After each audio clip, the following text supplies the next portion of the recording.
Aku akan langsung mulai. Aduh. Oke. Ya, ini IHSG. Ini IHSG guys. Hari ini IHSG tuh naik, terus kemudian kena resisten kuat di level 7000. Mau dapat bimbingan intensif belajar saham dan referensi? Bisa tanya jawab secara intensif?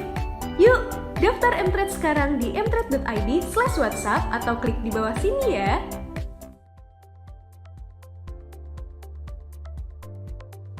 Hai, selamat malam semuanya.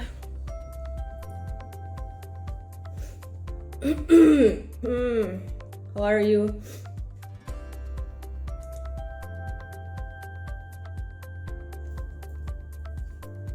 How are you everyone?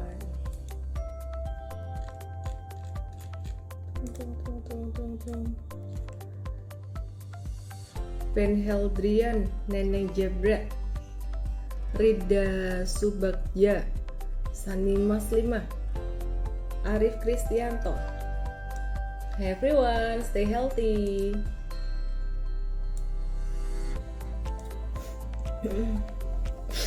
Maria 9126, Simin Wilson, Lohanku.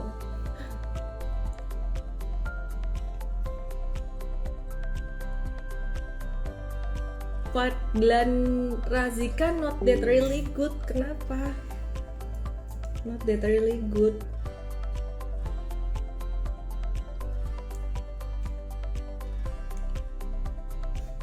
Halo Sandiana. Komoditas kok loyo ya? Ya udah naik kencang ya, rest dulu. Bu Lili, halo, apa kabar? Khusus Yen, selamat malam.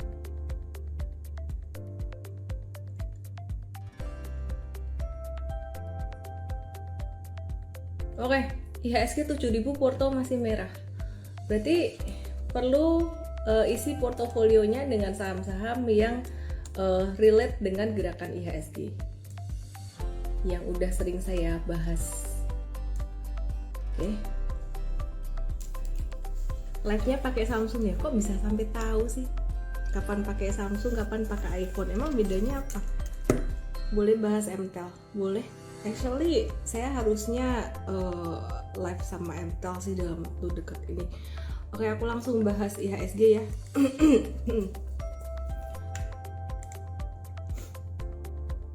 Kayaknya live malam hari ini juga nggak lama-lama guys, karena tenggorokanku masih nggak enak dan juga bindeng tuh kan, dibilang bindeng. Tapi oke kok, I'm good. Aku mulai aja. Jadi semoga setengah jam ke depan ini menjadi setengah jam yang padat, singkat, bermanfaat, dan nendang buat teman-teman semuanya. Sebelum aku mulai, aku mau kasih disclaimer dulu bahwa Instagram Live malam ini dan juga semua yang mtrade kasih merupakan edukasi sifatnya, dan kalau ada saham-saham yang kita pilih itu sebagai acuan aja gitu, bukan sebagai perintah beli dan jual. Resiko tanggung sendiri, keuntungan nikmati sendiri. Tapi yang jelas kita temenin kamu di dalam mengatur dan membatasi resiko juga gitu. Oke. Terus kalau di mtrade itu edukasinya by coach, dan juga aku kasih disclaimer juga, disclaimer. Nah, kita manage ekspektasi ya by coach gitu ya. Terus kadang-kadang kalau pas kita habis post itu harga langsung naik dikit tuh jangan dikejar, ngantri aja harganya. Oke, kira-kira kayak gitu. Aku akan langsung mulai. Aduh.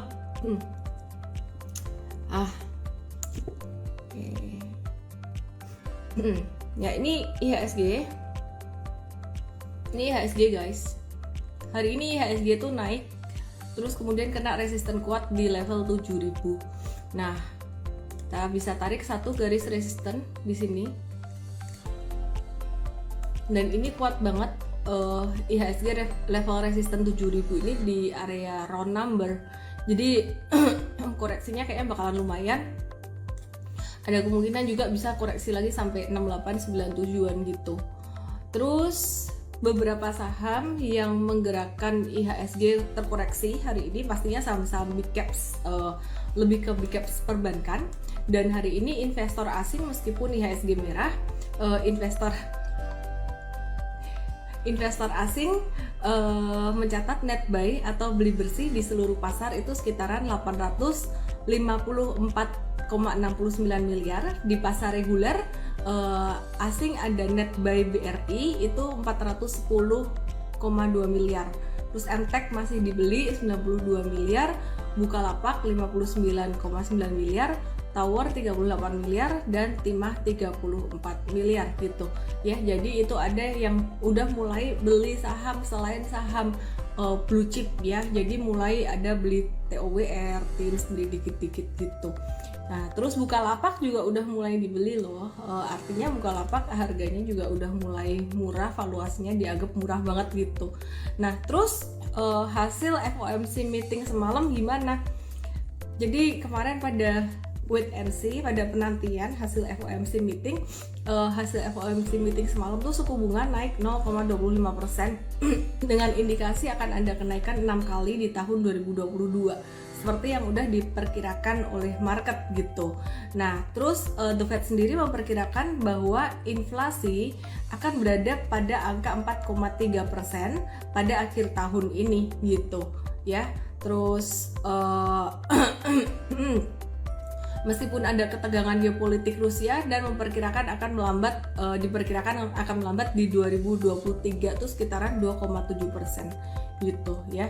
Jadi ekonomi Amerika ini dibilang udah mulai menguat, didorong oleh beberapa faktor kayak tenaga kerjanya udah mulai mulai kuat, penganggurannya udah mulai rendah di bawah level pre-COVID, dan juga consumer spendingnya cukup sehat, consumer saving mencapai level all time high di angka 2,7 triliun gitu.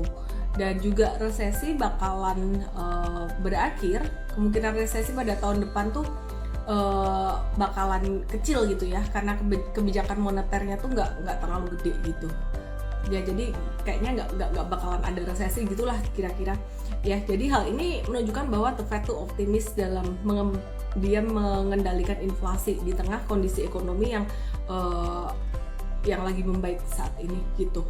Nah, terus dari London Metal Exchange LME ini ada revisi price limit jadi 8%. Price limit tuh kayak ARB, ARA gitu, yang sebelumnya 5% jadi 8%.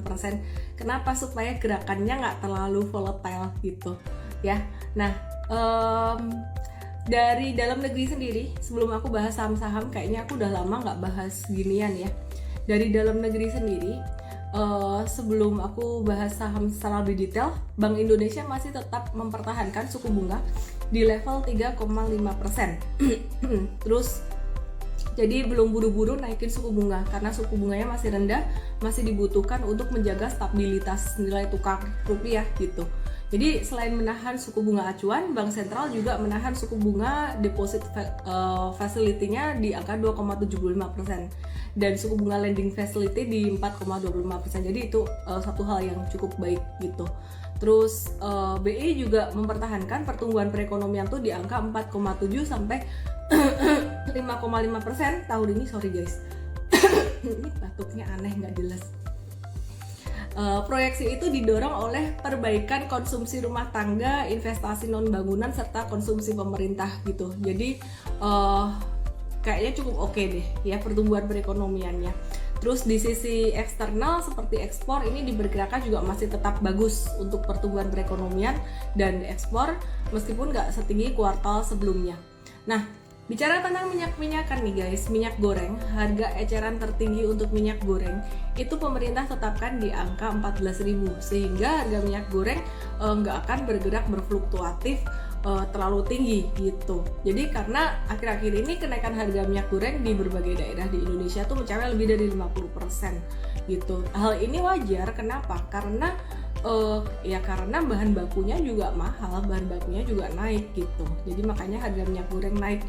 Dan kebijakan ini cukup positif untuk emiten CPO karena harga jual yang atraktif ini bisa berpotensi untuk menaikkan pendapatan meskipun dari segi supply masih terbatas. Salah satunya perusahaan yang kita watch adalah SIMP, LSIP, terus kalau SIMP itu kita lihat dari ICBP ya, ICBP Indofood gitu. Terus banyak juga yang nanyain tentang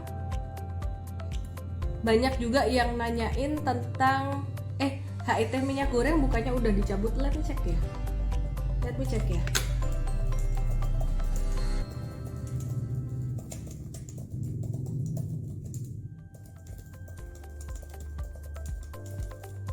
Oke, let me check.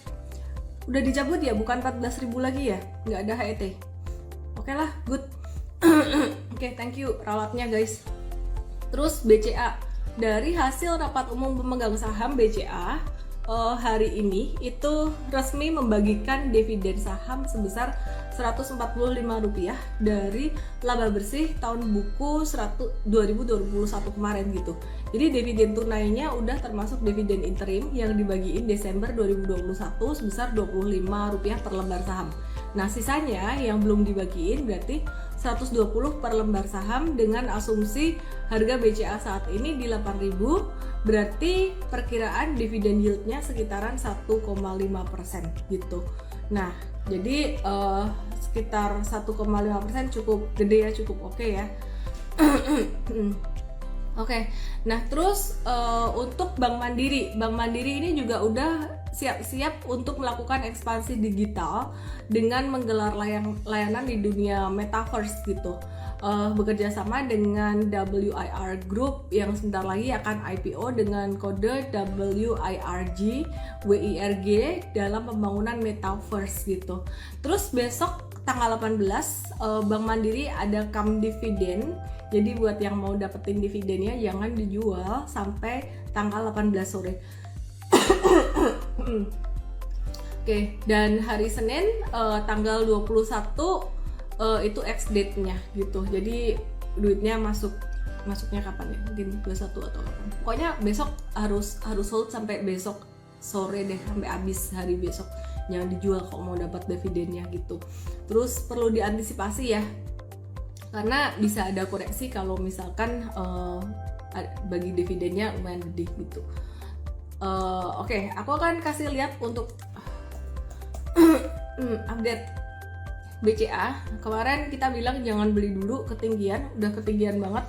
Nah sekarang BCA-nya turun nih di 8.000. Boleh beli nggak? Kalau misalkan ada koreksi lagi sih sebaiknya belinya nunggu koreksi lagi aja gitu.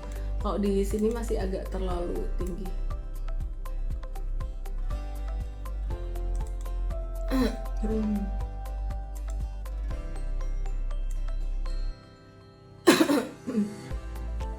Ya ini bekas trendline yang ditembus ke bawah. Ini trendline juga.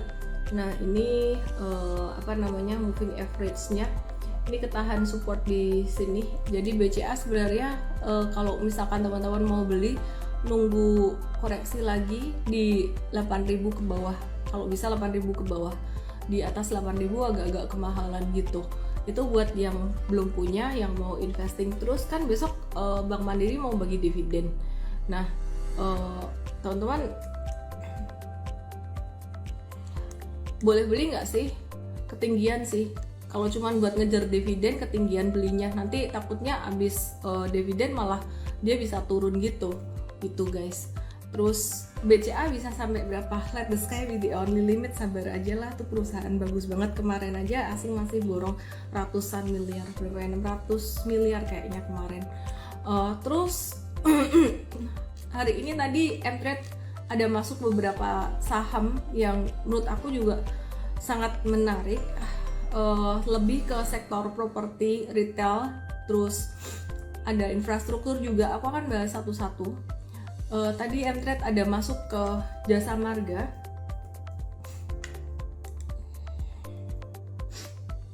Pindeng. Kalau pindeng diapain guys? Bahas perkapalan. Bentar. aku mau bahas jasa marga dulu.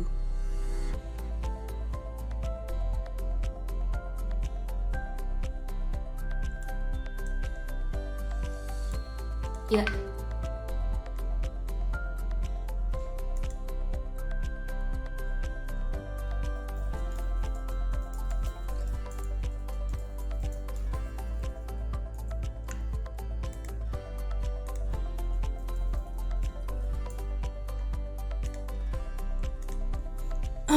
Ya, ini jasa marga. Jadi kalau teman-teman perhatikan, sorry ya aku pause bentar tadi.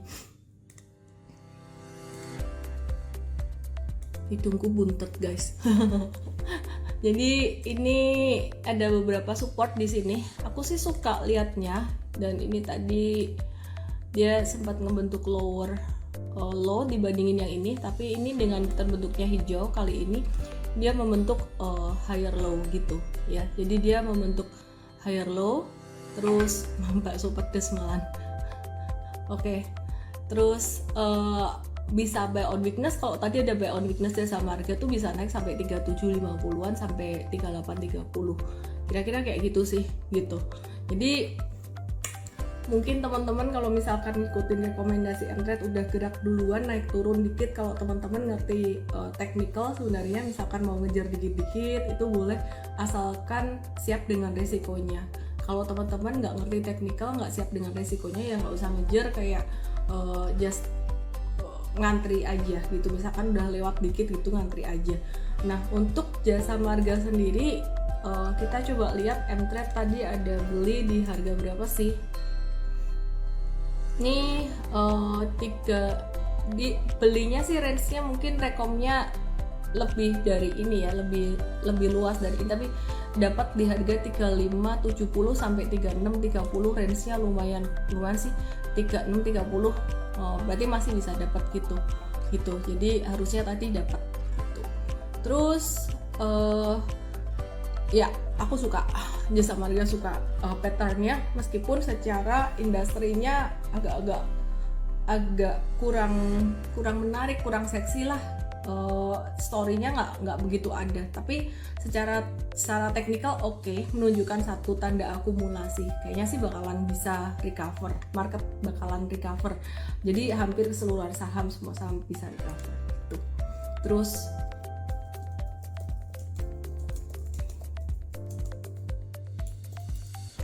terus aku mau bahas saham properti dulu sebelum aku bahas retail. Jadi karena hari ini aku nge-live sendiri, ini full technical. Aku suka Faye Santi aku kirim bakso pedes biar gak bindeng, malah asam lambungku kumat nanti. Problem hidup.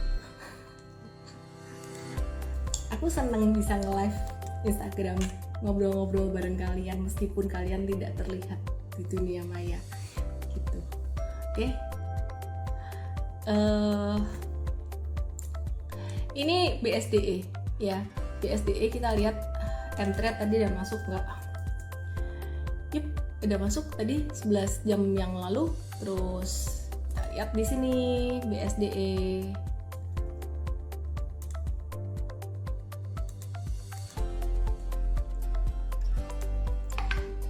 Di sini ya, BSDE-nya tadi sempat nyentuh area support, best price-nya 1000 kalau mau beli. Terus tadi Mtrade dapat di harga ini sebenarnya bukan angka harga mati gitu sih guys, enggak gitu. Dia dapatnya di 1015 sampai 1035. Nah, tapi kalau misal 1015 tuh di sini nih sampai 1035, agak tinggi malah. Nah, kalau misalkan dikasih koreksi lagi sampai area 1000 selama koreksinya tuh volume transaksinya lebih rendah dari hari yang sebelumnya, nah itu lebih oke gitu ya. Intinya tuh masih kayak gini, pattern volumenya masih kayak gini. Bentar, mana kursorku? Iya ya, kalau di dunia nyata kayak konser ya udah 2.500 yang nonton. Termasuk sepi nih padahal 26. Oke, ini yang penting tuh volumenya masih kayak gini. Jadi ini bagus. Jadi kita masih wait and see. Even BSDE ya, ini kalau misalkan dia breakdown dari 1000 mungkin yang swing kena cut loss gitu, tapi yang jangka menengah itu justru malah masih beli lagi loh. Kalau misalkan turun sampai 960 pun catat.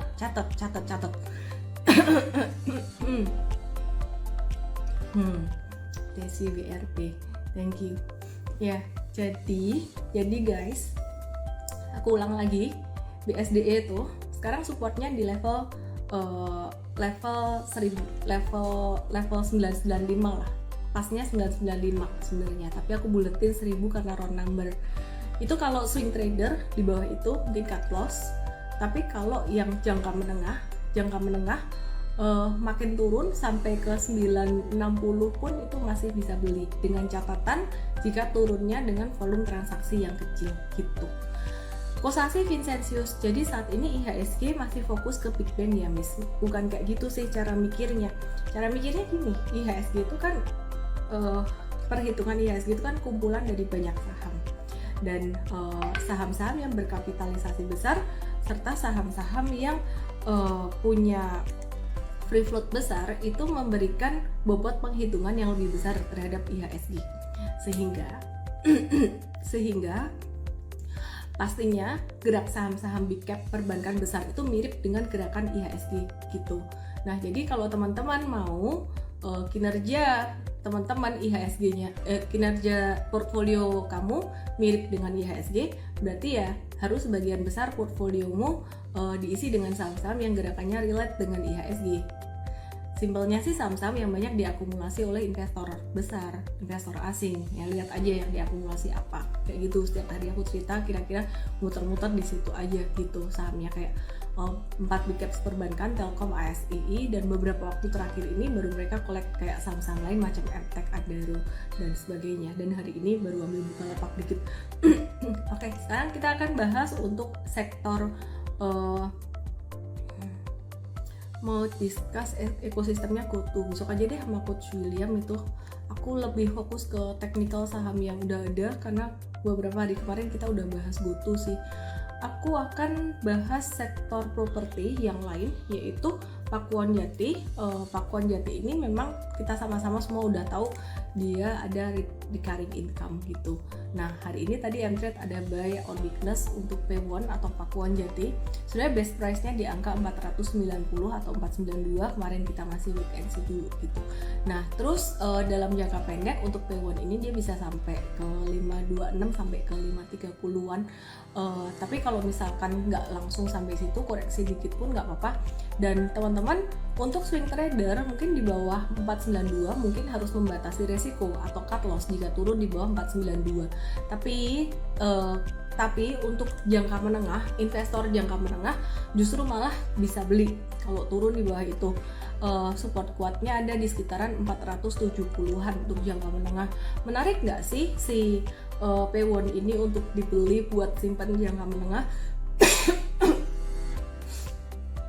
sampai pada masa endemi gitu, sampai pada pandeminya berakhir? Kalau menurut aku sangat menarik sekali.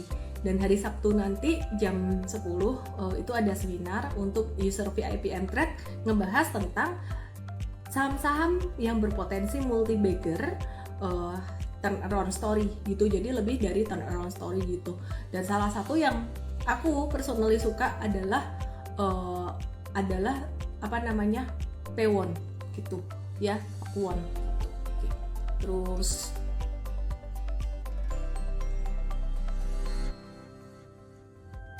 ini tak pin kok malah nggak bisa aku baca ya. Nanti aku akan bahas pertanyaan Ayo Ijo. Terus sebelumnya aku akan bahas dulu untuk saham properti yang lain, komoditi ntar aku bahas juga. Biar aku bahas saham properti dulu ya. Jadi properti ini dia lagi konsolidasi normal. Kalau ada koreksi lebih dalam, kita akan manfaatkan untuk beli jangka menengah. Tapi swing tradingnya misal turun di bawah 492, swing tradernya bisa cut loss dulu. Wah, aku nggak mau cut loss buat jangka menengah aja. Kalau misalkan turun di sini aku kumpulin lagi ya, silakan. Yang penting siap dengan risiko fluktuasi gitu. Terus kemudian CTRA.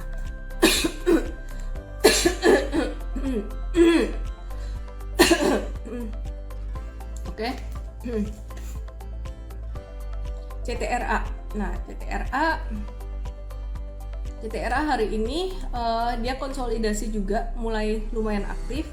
Yang belum beli boleh wait and see sih di level 1020 kalau misalkan dikasih, kalau nggak dikasih ya udahlah, nggak apa-apa. Ini termasuk yang kita bisa watch juga buat jangka menengah, cukup oke gitu. Oke, consumer good gimana jelang puasa? Ntar ya, aku akan bahas ya. Terus kemudian kita akan bahas sektor yang lain. Kita akan bahas retail ya. Hari ini tadi ada yang menarik banget dari sektor retail guys, apalagi jelang puasa. Mesinnya tahu kenceng, mesinnya gak nyala.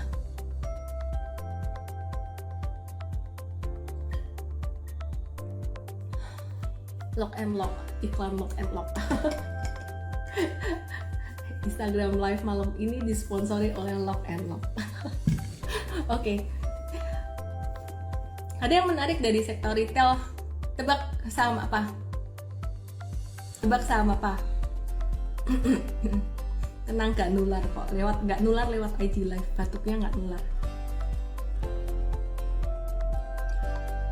Tebak saham apa? Yang menarik? Retail. Botol minumnya sama kayak punya aku, masa sih? Lucu ya. Tada! Saham Aces. Menarik buat swing trading sih. Teknikal aja gitu. Dan Aces ini kalau trennya memang masih tren turun ya. Tapi di sini tuh udah mulai kelihatan. Kadang-kadang kita ngelihat satu saham udah mulai ada tanda reversal tuh justru kayak gini. Ini misalkan ya, merah-merah semua tuh, merahnya volumenya gede. Tapi setelah itu diikuti dengan hijau tinggi juga. Nah, ini hijaunya udah mulai tinggi. Ini udah mulai tanda reversal. Jadi S Hardware dia kalau naik sampai ke level 1100 di sini, ini dia membentuk pattern apa? Ayo, yang betul nanti aku kasih hadiah M-Trade 7 hari, bukan hadiah Lock and Lock. Mau hadiah Lock and Lock atau hadiah M-Trade?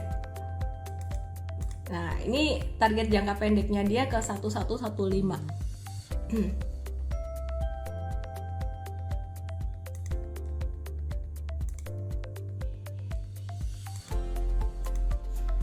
Oke. Pattern apa nih? Pattern apa nih? Samuel Aji, bener. Kristo Hehe 2 kali, bener. ETMLB, bener. Inverse Head and Shoulder, bukan Head and Shoulders. Benar, jadi 3 nama yang aku sebut langsung aja DM aku dengan EMT7 nama email WhatsApp gitu. Nah, kalau dia berhasil breakout dari level 1115-nya, teman-teman bisa lihat dia next resistannya sekitaran 1270-an gitu. Dan masih banyak resisten buat Aces ini. Jadi Aces ini lebih baik hanya untuk swing trading dulu aja. Kalau mau beli simpan buat jangka menengah gimana? Aku lebih prefer properti daripada Aces gitu. Aces masih swing trading dulu aja gitu. Oke, terus sebelum aku jawab pertanyaan Ayu Ijo, aku mau bahas sektor retail lagi. Sektor retail Era Jaya Swasembada, nggak semua aku bahas ya, beberapa aja yang cukup menarik.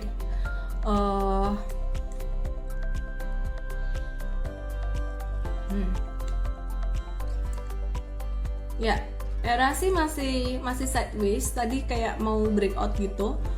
Next resistannya ke 585 ya. Cuman kalau ditanya sama Aces lebih menarik mana? Lebih menarik Aces untuk swing tradingnya, tapi hati-hati trennya masih di bawah banget gitu. Terus MAPI ya saya udah sebut gak dijawab ya kan, cuman 3 orang, Anda belum beruntung. MAPI ini hari ini juga naik dan dia resistannya 870 sampai 880, bisa menuju area itu. Terus kemudian ada saham lainnya lagi, RALS, kita lihat ya. RALS gimana? Kok jadi ini sih? RALS-nya breakout guys. Finally RALS-nya breakout. Next resistance di area 760-an. Di sini banyak banget high, bekas high yang dari dulu di sini. Kalau aku bilang 800 terlalu jauh lah ya. Tapi resisten utamanya sih di 800. Kita lihat ya, M-Trade punya RALS nggak? M-Trade ada RALS, baru beli kemarin. terus buat jangka pendek. Terus kita akan cek mTrade ada S Hardware juga, baru beli tadi jangka pendek juga gitu. Kayaknya jangka menengahnya bakalan dikasih juga.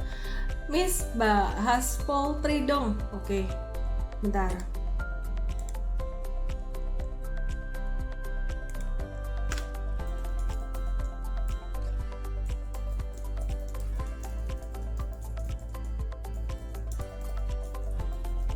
Oke, terus Rals volumenya oke nggak? Nanti cek. Nggak sih. Kalau volume breakout hari ini nggak, tapi kalau kemarin oke. Digabungin beberapa hari jadi oke sih. Kuat, lumayan kuat. Bentar ya. Aku WA dulu sebentar. Sabar ya. 1 second.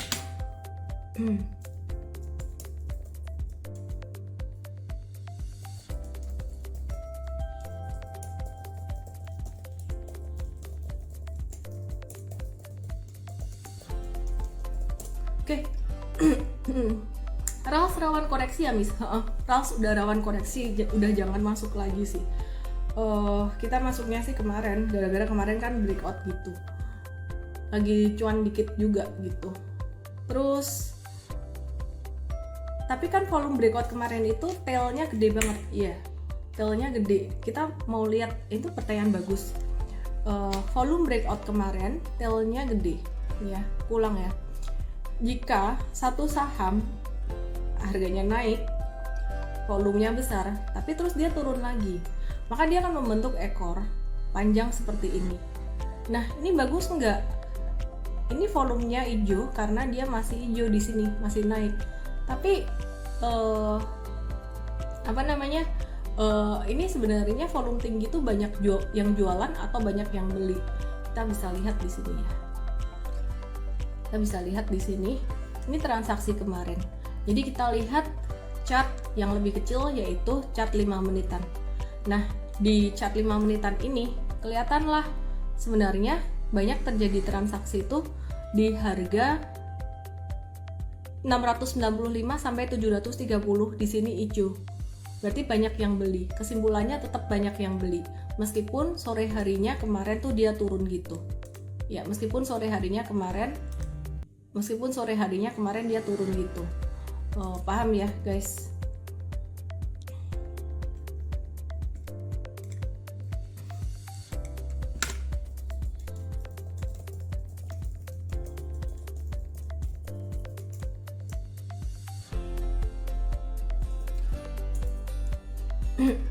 Oke. Tadi aku bahas saham Rals. Sekarang aku mau bahas Elsa sama Medco. Ini banyak yang nanya Elsa, Medco banyak yang nanya. Aku mulai bahas komoditi kok nggak jalan-jalan, ya istirahat lah. Tapi kalau ditanya masih menarik nggak komoditi ini, masih lanjut nggak komoditi boomnya? Masih. Terus Elnusa hari ini dia naik technical rebound. Resistennya mungkin sekitaran level 308 ya. Jadi sekitaran level 308. Jadi volumenya masih kecil. Tadi naiknya volumenya kecil, jadi kita mulai rawan profit taking gitu.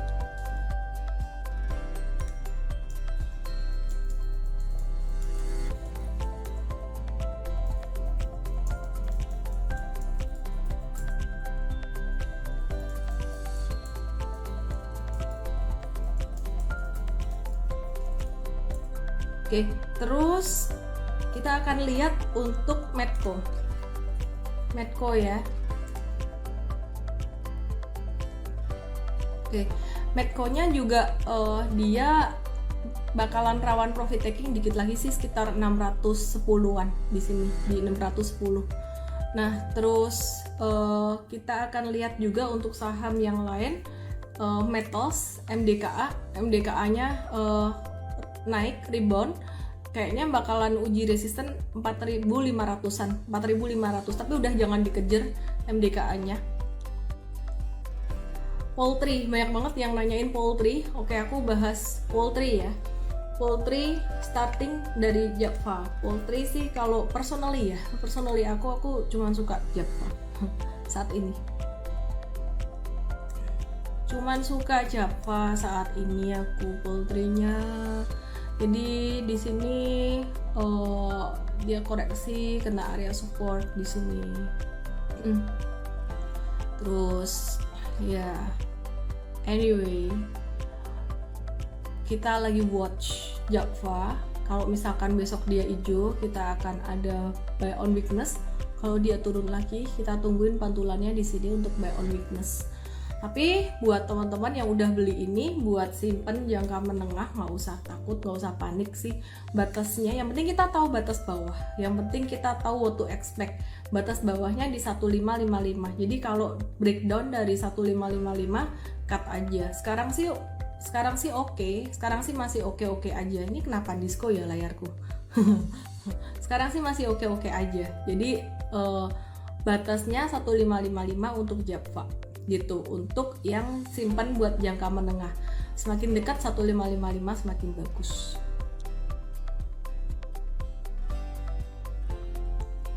Oke.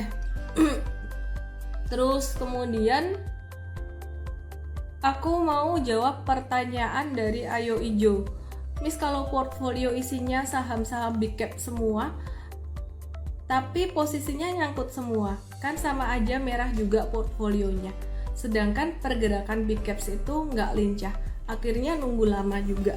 Big caps bukan sembarang big caps sih, jadi bukan hanya big caps yang aku paham yang dimaksud. Mungkin saat ini yang dimaksud big cap nyangkut itu adalah big caps dari sektor consumer goods, dari saham-saham consumer goods itu. Jadi anyway,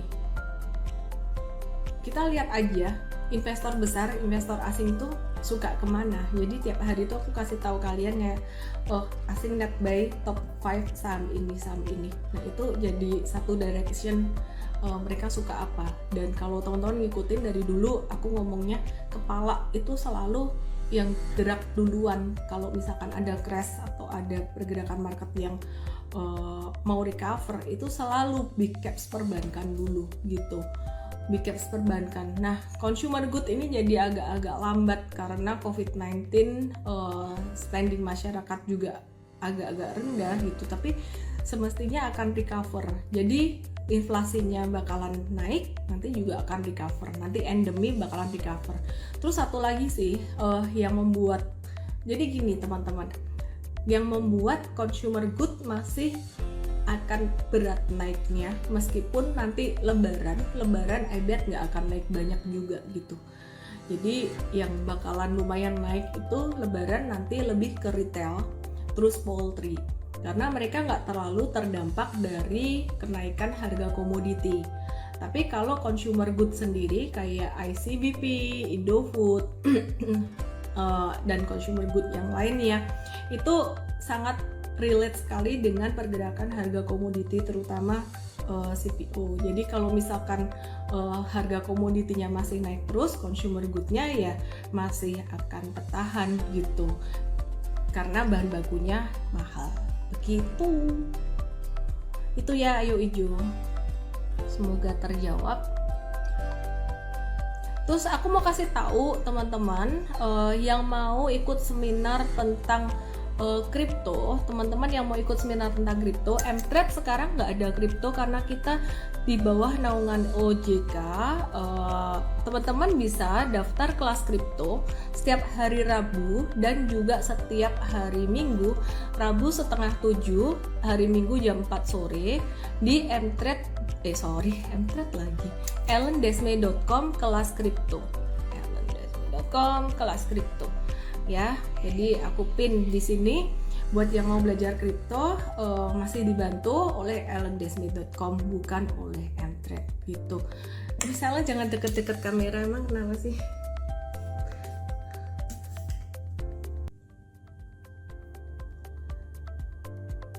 Misalnya Just Give Input, emiten yang dibahas selalu sama. Terus mau bahas emiten yang kayak apa? aku ngebahas emiten yang biarin sama-sama bertema dalam satu kurun waktu tertentu. Kita ngebahas komoditi terus, waktu itu ya tanya komoditi terus naik kayak gitu. Jadi aku nggak mau distracted ke mana-mana sih, justru jangan pilih saham itu, jangan terlalu banyak pilih saham yang aneh-aneh gitu. Kalau emang kita lagi liatnya sekumpulan saham ini bagus, ya udah kita lihat itu terus. Contoh nih, properti lagi menarik, lagi akumulasi, kita belajar ngeliatin BSD itu gimana, P1 itu gimana, Citra itu gimana setiap harinya. Jadi patternnya tuh teman-teman bisa teman-teman kalau nanya saya boleh jujur, to be perfectly honest, kalau nanya saya harga saham, saya tuh nggak hafal harga saham. Tapi kalau teman-teman nanya BSD gimana, di jalan ketemu BSD gimana, tek langsung keluar gambar chartnya BSD itu gimana, terus bisa ngejawab kira-kira kayak gitu. Jadi jangan fokus pada terlalu banyak saham tapi nggak jelas. Oke. Sekarang kita mau bahas TLKM. Aku mau bahas TLKM. Aduh, mana tadi ya? Yang kripto di ellendesmay.com/, kelas kripto tiap hari Rabu dan juga hari Minggu. Jadi bukan covered by Mtrade lagi gitu. Oke. MTEL. Habis TLKM aku bahas MTEL. TLKM lagi di dekat area support tapi posisi nanggung. Terus MTEL lagi di support juga, bisa buy on weakness. Mau invest boleh nggak? Boleh, kumpulin dikit-dikit aja, jangan lebih dari 10% dari total portfolio. TOWR guys, ini perusahaan bagus dan oke, fundamentalnya bagus. Jadi mungkin besok kita bisa minta Coach William bahas di Coach Mtrade bahas di morning briefing, dan kita juga mulai ngeliat ini ada tanda akumulasi, tapi lebih ke view untuk investasi jangka menengah untuk TOWR, karena untuk tradingnya kayaknya masih belum gitu. Oke. Terus anyway, kayaknya itu aja sih. Tadi aku bilang 30 menit, ini udah 12 sampai 45 menit dan tiba-tiba batuku hilang. Karena aku happy bersama kalian. Bingung tambah saham lagi, MTEL dan tower-towernya? Ya nggak usah bingung, jadi watchlist aja. TOWR jadi watchlist aja. Buat yang mau investasi jangka menengah, boleh. Aku summary ya, biar nggak bingung ya. Investasi. Oke, udah mau kelar ya, aku summary-in. Jadi cara investasi kita itu mesti harus ngikutin atau belajar dari cara investasi fund manager reksadana. Jadi yang pertama, investasi kita harus didominasi oleh saham-saham yang relate dengan gerak IHSG, yang bisa ngejaga portfolio kita jadi bumper.